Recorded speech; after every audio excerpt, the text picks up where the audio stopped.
오늘은 천국 상급 세 번째 시간입니다. 누가복음 19장에 나와 있는 이야기로 천국 상급에 관한 증거를 함께 나누어 보도록 하겠습니다.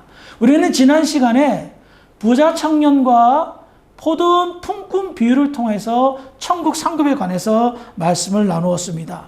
예수님께서 부자 청년이 어떻게 하면 영생을 얻을 수 있습니까? 라는 그 질문을 받고 어떻게 하셨습니까? 결국은 네 소유를 다 팔아서 나를 따르라.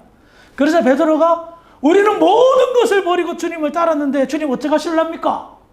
그러자 주님께서 포도원 품꾼 비유를 하셨습니다. 그렇게 하신 이유가 뭡니까? 자기 공로 사상에 취해 있던 당시 사람들, 즉 내가 이렇게 헌신했는데, 내가 이렇게 수고했는데 주님 얼마나 줄 겁니까? 하며 자기가 다 계산하고 주님한테 영수증 청구서를 내밀었을 때에 주님은 그거 잘못된 거야 라고 가르친 거죠.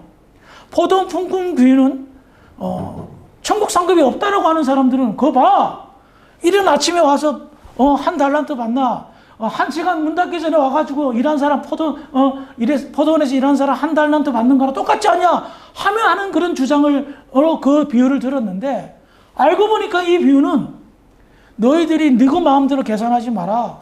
계산하는 사람은 나다. 계산하는 사람은 나다. 그래서 주님께서 너희들이 정말 어떻게 헌신했는가, 어떻게 충성했는가는 주님이 속속들이 알고 있기 때문에 그것으로 계산해서 너희들에게 상급을 여러 배나 받던가, 12지파 자리에 앉아서 24장로 모자에 앉아서 정말 다스리는 권세를 취하든가, 그건 내가 정하겠다 라는 취지로 이 말씀을 하셨습니다. 오늘은 그 한 걸음 더 나가서, 그렇다면 상급이 있다면 어떻게 섬기고 충성하고 헌신해야 큰 상급을, 많은 상급을 받을 수 있을까? 궁금하지 않으세요? 궁금하면 500원? 거기에 따른 말씀을 함께 나누어 보도록 하겠습니다. 특별히 오늘 본문은 천국 상급이 있다라는데 가장 강력한 비유의 말씀인데요. 그 비유의 말씀은 바로 문화 비유입니다. 문화라는 것은 무엇이냐면 금이나 은을 계산할 때 세는 단위입니다. 우리는 금 한 돈, 두 돈 그렇게 계산하잖아요. 예수님 당시에는 금 1문화, 은 1문화라고 계산했습니다. 그렇다면 천국 상급을 강력하게 지지하는 이 문화 부유, 과연 어떤 의미를 담고 있을까요? 그 의미를 함께 나눌 때에 먼저 이 비유의 시작이 어떻게 되는가를 함께 나누어 보도록 하겠습니다. 누가복음 19장 11절의 말씀을 봅니다. 시작. 그들이 이 말씀을 듣고 있을 때 비유를 하여 말씀하시니 이는 자기가 예루살렘에 가까이 오셨고 그들은 하나님의 나라가 당장에 나타날 줄로 생각합니다. 자, 우리가 여기서 알 수 있는 것은 예수님께서 문화 비유를 들어 설명하기 전에 어떤 상황인지를 말하고 있습니다. 첫 번째로 문화 비유를 듣기 전에 사람들은 하나님의 나라가 당장에 나타날 줄 생각하고 있었다는 거예요. 예수님 주변에 있었던 제자를 비롯한 많은 사람들이 이제 하나님의 나라가 나타나는구나 라고 생각했을 때에 이 문화 비유를 말씀하는 거예요. 그러니까 이것은 분명한 의도가 있죠. 하나님의 나라에 관해서 설명할 때에 하나님의 나라의 상급은 이런 것이라는 것이, 그 의미가 내포되어졌다는 것을 알 수가 있습니다. 두 번째로 이 본문을 보니까 자기가 예루살렘에 가까이 오셨다라는 표현을 하죠. 이것은 무엇을 말합니까? 예수님께서 십자가 고난을 받기 위해서 예루살렘으로 가는 노정, 예루살렘에 가까이 있는 여리고성을 지나갈 때의 이야기입니다. 즉 예수님께서 이 땅에서 살아갈 날이 얼마 남지 않았고, 이 문화 비유를 통하여 하나님의 나라를 설명한다는 것은 그만큼 중요한 사안이었다는 거예요. 내 생이 얼마 남지 않는데 시간을 허투루 보내겠습니까? 의미심장한 일들을 해야 되지 않겠어요? 그런 의미라는 겁니다. 주님께서 곧 십자가의 죽음을 앞두고 있는 그 상황 속에서, 주님이 인지하는 상황 속에서 사람들이 하나님의 나라가 가까웠다라고 막 설레발을 칠 때에 하나님의 나라는 이런 것이고 이런 자들이 이런 상급을 받는다 라는 것을 일깨워 줬다는 겁니다. 세 번째로 그들이 이 말씀을 듣고 있을 때에 비유를 더하여 말씀하시니 라는 말씀을 하고 있어요. 그러면 문화 비유를 하기 전에 어떤 사건과 주님의 말씀이 있었기에 이 문화 비유를 하지 않았습니까? 그러니까 이 사건과 주님의 말씀이 이 문화 비유를 통하여서 이해를 돕기 위한 예로 문화 비유를 했다는 겁니다. 그렇다면 문화 비유는 어떤 사건이 계기가 되어 그 사건을 이해시키기 위하여 보충하여 한 설명이라는 것을 알 수가 있는데요. 그 사건이 뭘까요? 누가복음 19장 1절과 2절을 봅니다. 시작.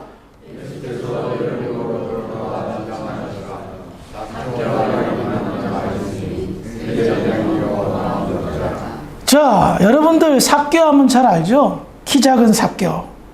문화 비유, 천국의 상급에 관해서 이야기하셨을 때 그 계기가 바로 그 사건이 삭개오 사건이란 말입니다. 이 삭개오 사건이 문화 비유를 하게 된 동기예요. 굉장히 상관관계가 있다는 겁니다.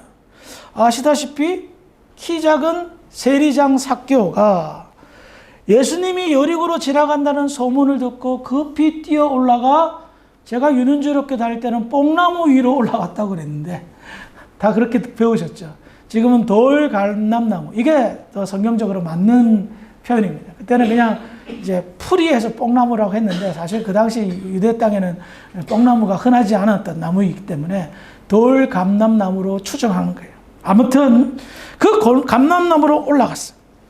당시 매국노로 취급받았고 사람들이 상종하지 않았던 세리장 삭개오가 예수님이 지나간다는 소리를 듣고 예수님을 보러 구경하러 나갔던 거예요.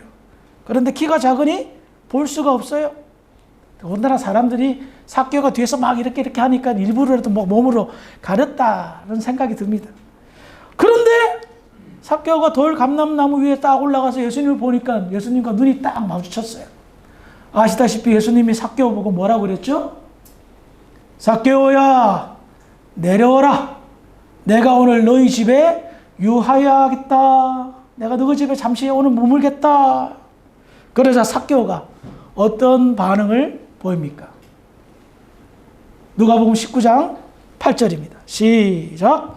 삭개오가 서서 주께 여짜오되 주여 보시옵소서. 내 소유의 절반을 가난한 자들에게 주겠사오며 만일 그의 것을 속여 빼앗은 일이 있으면 내 갑절이나 갚겠나이다.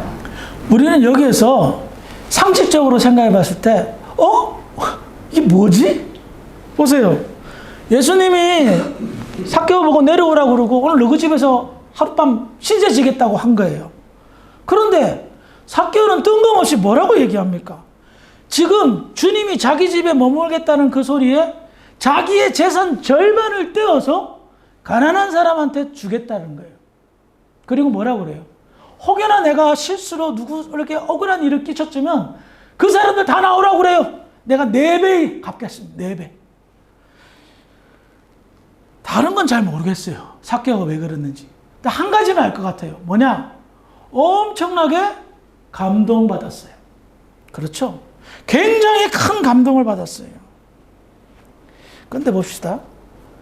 삭개오 사건은 예수님의 공생애 가운데 마지막 끄트머리에 한 열흘도 안 남겨놓고 일어난 사건이에요. 그동안 예수님이 머무는 집이 얼마나 많았어요? 셀 수는 없죠. 그러나 예수님이 곳곳마다 전도하러 다니면서 머무는 어떤 집이 있었을 거 아니에요. 베드로 장모 집에도 가고 나사로 집에도 가고 제가 기억나는 것도 여러 군데인데, 근데 그 집에 유할 때마다 사람들이 재산 절반 내놨어요? 예? 그렇게 많은 어떤 그런 그걸 이렇게 했어요? 그러지 않았거든요. 게다가 삭개오는요, 당시 유대인들 중에 최고 갑부 중에 한 명이었어요. 엄청나게 돈이 많은 사람이에요. 세리도 부자인데 세리장이면 그동안 얼마나 많은 돈을 벌었겠어요. 세리가 왜 돈 버는 줄 아세요? 세금이 100원이에요. 그럼 세리 마음대로 100원을 갖다가 150원 받아요. 50원 남으면 내 거예요. 부르는 게 갑이에요. 그러니 사람들이 싫어하고 미워하죠. 근데 세리장이면 얼마나 많이 벌었겠어요? 그 부자가 그 많은 돈을 한꺼번에, 그동안 돈을 위해서 살았던 그 사람이 자기의 재산을 절반을 내놓는다는 것, 말이나 된단 말이에요. 쉬운 결정은 아니란 말입니다. 그런데 우리는 삭개오의 행동의 중심이 무언지를 알아야 됩니다.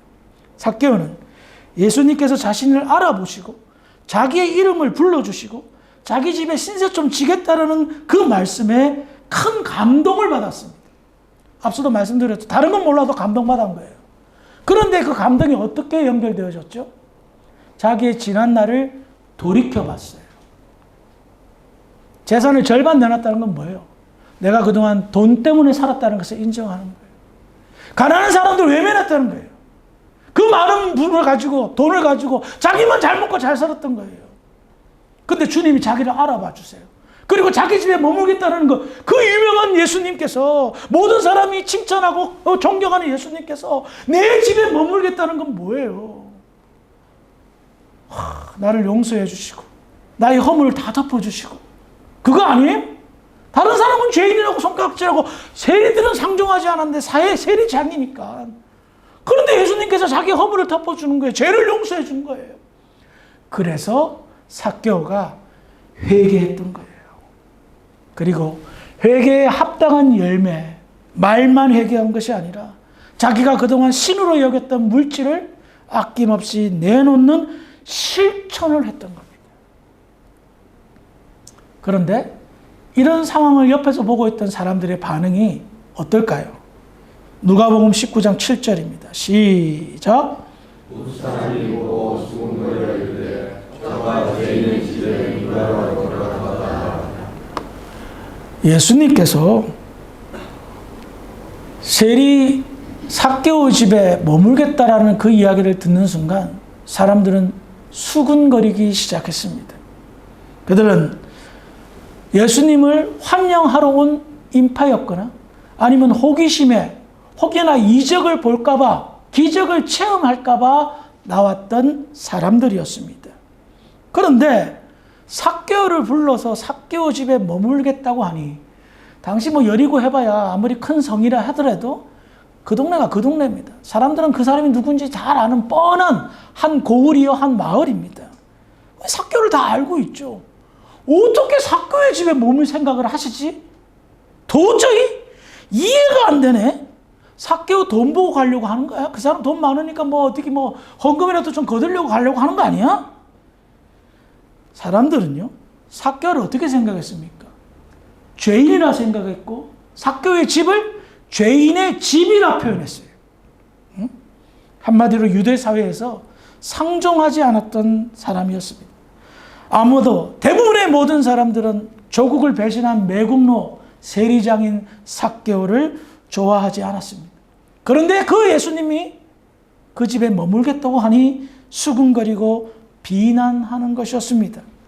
그러자 예수님께서 삭개오 이야기 들었죠? 절반을 가난한 사람 나눠주고 누가 혹시 잘못한 거 있으면 4배나 갚겠다. 그 반응을 보고 다음과 같이 말씀하십니다. 사람들의 반응은 비아냥거리고 비난하였지만 주님의 반응은 다음과 같습니다. 누가복음 19장 9절과 10절입니다. 시작. 예수께서 이르시되 오늘 구원이 기회에 이르렀으니 이 사람도 아브라함의 자손이니라. 인자가 온 것은 잃어버린 자를 찾아 구원하려 함이라. 예수님은 삭개오의 회개를 받으셨습니다. 그리고 그를 아브라함의 자손이라 말씀하셨습니다. 아브라함의 자손이라는 오늘날로 말하면 하나님의 자녀와 동일한 의미입니다. 그런 후에 예수님이 삭개오의 집에 머무는 이유, 그리고 더 나아가 이 땅에 오신 목적과 이유를 다시 한번 설명합니다. 인자가 온 것은 잃어버린 자를 찾아 구원하려 함이라. 예수님은 여리고를 그냥 지나간 것이 아닙니다. 예루살렘을 가기 위해서 지나쳐 가신 것이 아닙니다. 삭개오라는 인물을 생각하셨고 그를 찾기 위해, 만나기 위해 여리고를 지나가신 겁니다. 지금 예수님의 상황이 어떤 상황입니까? 십자가를 짊어지기 위해서, 십자가 고난을 받기 위해서 예루살렘으로 가는 노정이었습니다. 인간적으로 생각할 때 여러분, 사형수의 발걸음이 무거울까요? 가벼울까요? 죽으러 가는 사람의 발걸음이 가벼울까요? 무거울까요? 그런데도 불구하고 예수님은 어떠하셨습니까? 끝까지 자기가 이 땅에 오신 목적, 이유로 마지막 인생을 사셨던 겁니다. 잃어버린 자를 찾기 위해 그 일을 죽기 일보 직전까지 행하셨단 말입니다. 사람들은 수근거렸습니다.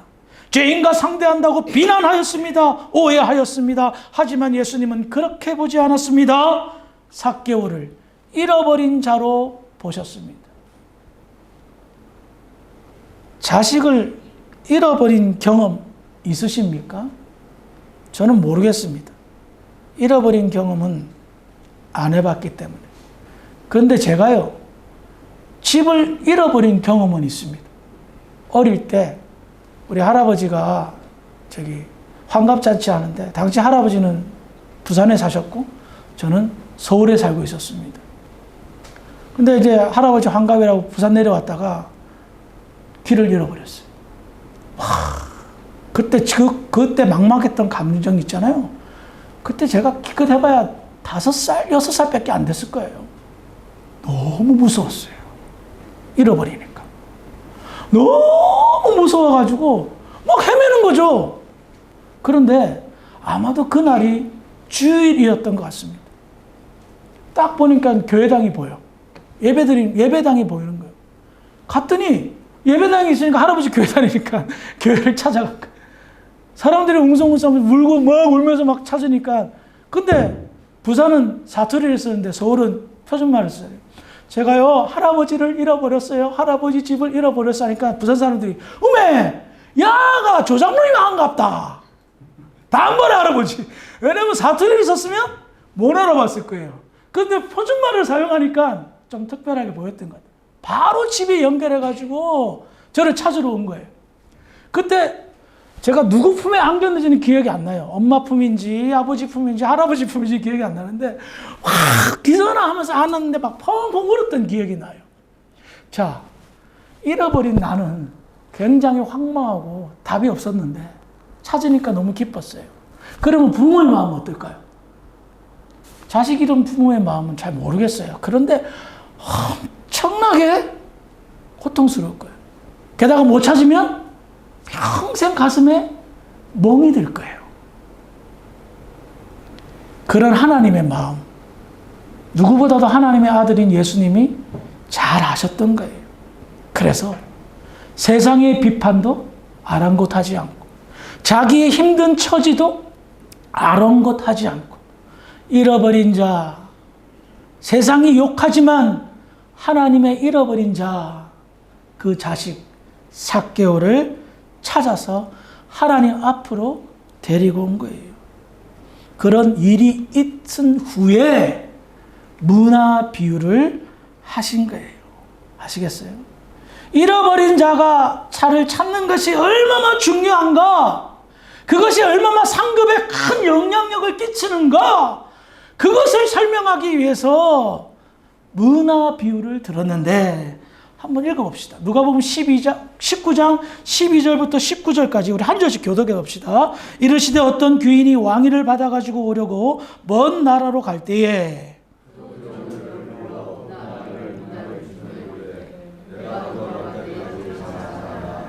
그런데 그 백성이 그를 미워하여 사자를 뒤로 보내어 이르되 우리는 이 사람이 우리의 왕됨을 원하지 아니하나이다 하였더라.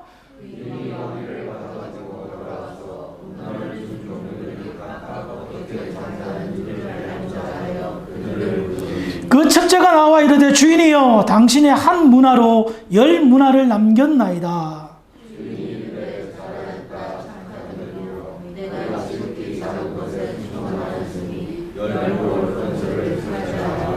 그 둘째가 와서 이르되 주인이여 당신의 한 문화로 5 문화를 만들었나이다.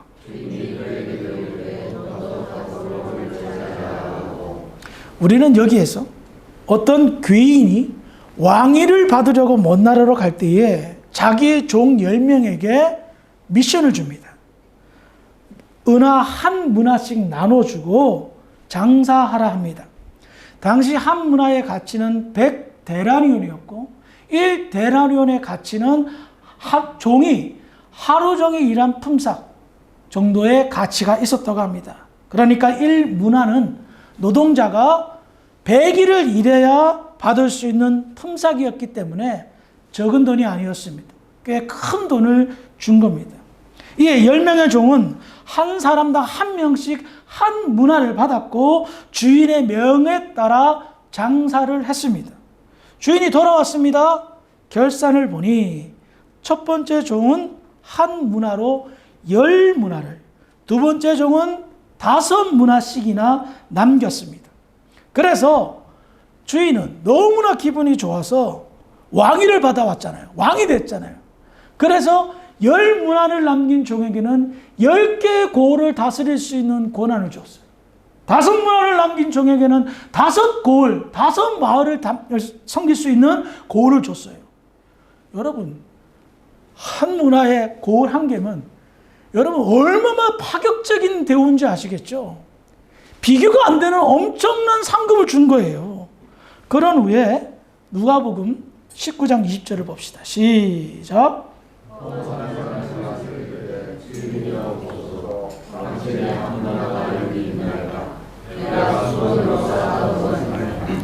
자, 10문화를 남긴 종이 있고 5문화를 남긴 종이 있는데 이 종은 주인이 준 종 한 문화를 그대로 고스란히 수건에 쌌다가 다시 돌려줍니다.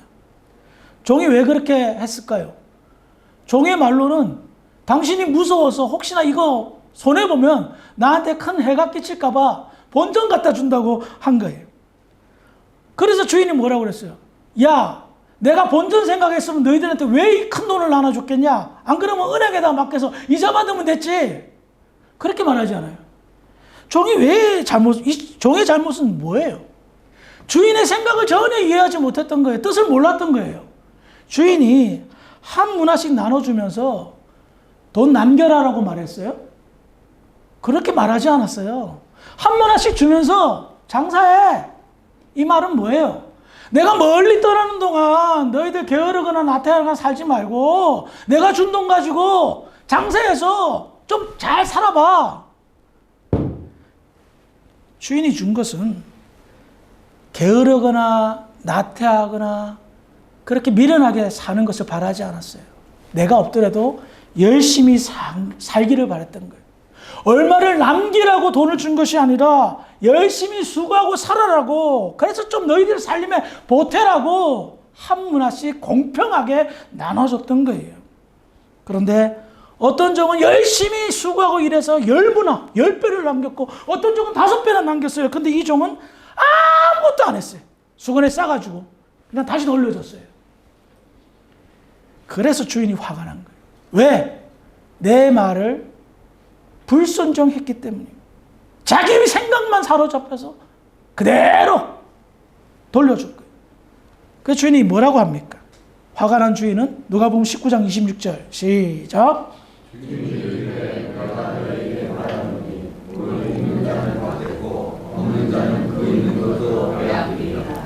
열 문화 남긴 종에게 한 문화 더 줘버렸어요. 뺏어서. 주인의 말은 불순종하여 아무것도 하지 않는 종에게 굉장히 실망하고 그를 혼을 냅니다. 주인이 바랬던 것은 남기는 것을 원하지 않은 것이 아니라 종의 사명을 다하기를 바랬던 거예요. 게으르거나 주인 없다고 나태하지 말고 열심히 살기를 바랬고 그 사는 것이 너희들에게 큰 유익이 될 것을 계산하고 준 거였어요. 주인이 배부르게 하기 위해서 내린 명령이 아니었던 겁니다. 문화 비유가 주는 교훈은 다음과 같습니다. 여기에서 왕위를 받고 돌아온 주인은 예수님을 비유합니다. 그리고 한 문화씩 나눠주며 장사를 해서 이익을 남기는 문제는 주님의 부름받은 사람들이 아무것도 하지 않고 있는 것이 아니라 열심히 잃어버린 자를 찾는 것을 말하는 겁니다. 주님께서 이 땅에 오신 목적이 뭐라고요? 잃어버린 자를 찾기 위함입니다. 그리고 가장 큰 상급 역시 잃어버린 자를 찾는 것임을 알 수가 있습니다. 그래서 겨우 한 문화로 한 개의 고을을 차지할 수 있는 걸로 계산해서 주지 않았습니까? 정말 파격적인 계산으로 주지 않았습니까? 왜 잃어버린 영혼을 찾는 것이 이렇게 상급이 셀까요?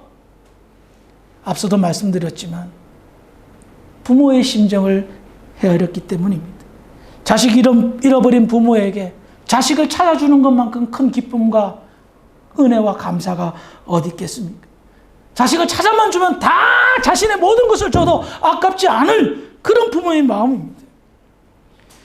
그래서 잃어버린 영혼을 찾아 데려오는 것은 주님의 사명에 순종해서 따르는 자들은 그것을 통하여서 하나님께 영광을 돌리고 그것을 통하여 커다란 상급이 있다는 것을 일깨워주고 있다는 겁니다. 당시 사람들은 하나님의 나라에만 관심을 가졌습니다. 그렇죠? 지금 하나님의 나라가 이제 옵니까? 근데 그 말은 뭐예요? 이스라엘이 로마의 압제에서 해방되고 우리가 자유국가가 되고 우리가 정말 과거의 다윗의 영광을 되찾아 정말 잘 먹고 잘 삽니까? 그거예요. 예수님의 핏값으로 십자가를 믿음으로 말미암아 우리가 구원을 받았어요. 그래서 우리는 이제부터 신앙생활을 해요. 그리고 하나님의 나라를 바라봐요. 그러면서 우리 생각은 뭐예요? 주님 복 주세요. 하나님 우리 정말 잘 먹고 잘 살게 해주세요. 물론 중요한 강구입니다. 필요한 강구입니다. 근데 일이 뭐예요? 우리가 주님의 핏값으로 되살아난 이유는 뭐예요? 하나님의 자녀가 된 이유는 뭐예요? 주님과 같은 일 하자고. 잃어버린 자 찾자고. 그래야 상급이 많다고. 한 문화를 보자기에 싸가지고 다 갖고 있다가 딱 내놓는 행위는 뭐예요? 하나님 감사합니다. 저한테 한 문화 십자가의 구원을 주셨네요. 저 이거 잘 간직하고 있다가 하나님 나라 가서 짠 하고 나타낼까요? 도무지 내가 너한테 줄 게 없다. 어떻게 내가 준 거 그대로 가지고 오냐? 그 십자가 나눠주라고 준 거 아니냐? 베풀라고 준 거 아니냐? 그런데 너는 그것을 고이 감싸고 창고에 보관했다가 먼지 털털 털고 나한테 갖고 오냐? 나도 너한테 줄 게 없다. 그래서 하나님의 나라에 가면 상급이 분명히 있는데 가장 특별하고 화려한 상급은 잃어버린 자를 찾아 하나님 앞에 데려오는 것. 사도 바울이요. 고린도 교회인가요? 하여튼 좀 얼핏 생각이 안 나는데 어느 교회에 그렇게 말했어요. 나의 상급은 너희들이라고. 저는 그 말이 굉장히 의미가 있는 거예요. 어떻게 자기 상급이 사람이에요? 아니요. 바울의 상급은 잃어버린 자를 찾아서 하나님 앞에 데려온 거예요. 그래서 당당하게 그 교회 성도들에게 나의 상급이 너다라고 너희들이다라고 말할 수 있었던 거예요. 이 말씀을 준비하면서 창립 15주년 기념주일인데 하는 생각과 겹쳤어요. 맞물렸어요. 우리 주사랑교회가 들은 이야기지만 15년 동안 산정, 수전, 공준전 많이 경험했다고 들었어요. 그런데 그럼에도 불구하고 아직 살아있네? 그 고통과 힘듦과 어려운 시기를 다 보내고 아직도 건재하네? 이유가 뭘까요? 아직까지 우리 주사랑교회가 하나님 입장에서는 필요하기 때문이에요. 아멘? 필요하니까 남겨두죠. 필요 없으면 갖다 버리면 되잖아요. 그러면 필요한 이유가 뭐예요? 하나님의 잃어버린 자식을 찾는데 아직까지 주사랑교회가 필요하기 때문이에요. 그래서 하나님의 은혜를 베푸신 거예요. 붙들어 주신 거예요. 정말 풍지박산 날 뻔한 사건들이 얼마나 많이 있었습니까? 그런데도 있단 말이에요. 다 이유가 있는 겁니다. 꼭 먹고 알도 먹는다. 우리 속담이 있죠. 예수 믿는다는 그 축복은 꿩을 먹는 겁니다. 그 다음에 예수 믿은 후에 덤으로 잃어버린 하나님의 자녀들을 우리가 한 명이라도 데리고 오면, 찾아오면 알을 먹는 겁니다. 주님 다시 오실 때까지 기회는 얼마든지 많이 남아 있습니다. 누군가처럼 열심히 불려가지고 10고을을 10개의 마을을 차지한다? 요즘식으로 따지자면 10개의 주예요. 얼마나 대단한 상급입니까? 그 상급의 가치가 하나님의 나라에서 얼마나 빛날지는 모르겠지만 보자기에 감싸가지고 갖다 주는 것보다는 아마 비교할 수 없을 정도로 빛나게 될 것입니다. 개인적으로 주사랑교회 존재 이유가 하나님의 잃어버린 자를 찾기 위함이라면 우리가 살아생전에 한 명이라도 데리고 오면 그거 얼마나 큰 영광이 될까요? 주인은 종들에게 많이 남겨라고 주문하지 않았습니다. 열심히 해, 게으르거나 나태하지 말고. 십자가의 은혜를 믿은 후에 게으르거나 나태하셨다면 한번 이 말씀을 주의 깊게 새기시기 바랍니다. 은혜로 구원을 받았는데 그 은혜를 어떻게 갚으시겠습니까? 근데 그 갚는 것이 오히려 우리에게 큰 복이 되고 영광이 되니 그 얼마나 대단한 축복입니까? 우리의 사명, 주님과 동일한 줄 믿으시고 주사랑교회가 존재하는 한 최선을 다해서 잃어버린 자를 찾는데 쓰임받는, 그래서 하나님께 영광 돌리며 많은 상급을 받는 그런 저와 여러분들이 되기를, 주사랑교회가 되기를 주의 이름으로 축원합니다. 기도하시겠습니다. 하나님, 은혜를 감사합니다. 오늘 천국 상급 세 번째 이야기를 통해서 가장 큰 상급이 무엇인가를 함께 나누어 보았습니다. 하나님의 잃어버린 자녀를 찾는 것, 그것보다 하나님을 기쁘게 하는 일은 없을 줄 압니다. 우리가 하나님의 기쁨이 되어지기를 소망할진데 가장 큰 기쁨을 생각해보고 우리 주변을 돌아보며 그 일에 게으르지 않고 나태하지 않고 부지런하게 아버지 하나님 나아가는 우리 성도들 되게 하여 주시옵소서. 그래서 교회의 존재의 이유와 목적이 뚜렷해지는 우리 주사랑교회 모든 성도들 될 수 있도록 축복하여 주시옵소서. 감사하며 예수님의 이름으로 기도합니다. 아멘.